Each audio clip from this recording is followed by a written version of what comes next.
While adding negative keywords to an ad group, should we directly exclude the search terms and add them as negative keywords? Exact match, or should we mold the search terms and add them as phrase match negative keywords?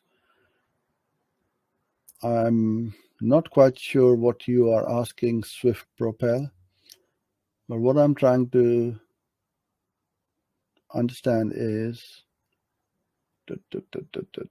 we think, okay, so the easiest and the simplest answer is how. I don't know how you set up your campaign structure and the ad group structure.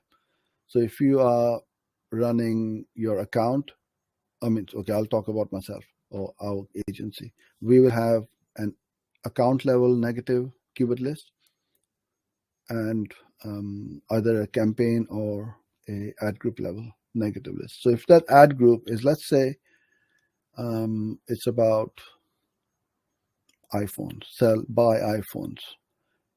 That ad group or that campaign is all about iPhones. So we are going to add Samsung, Google, Nokia, and all those other brands in that campaign as negative keywords, as phrase match or broad, right? Not exact, because we don't want any of those search terms coming in here. If I had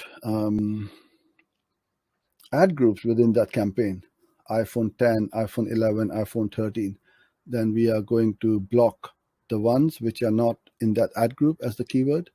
So if it's an ad group for iPhone 10, then all of the iPhone makes and models will be as negative keywords in that ad group. So only iPhone 10 gets triggered from the iPhone 10 ad group, because that ad group will have the most relevant ad for those keywords. So I hope that makes sense for you.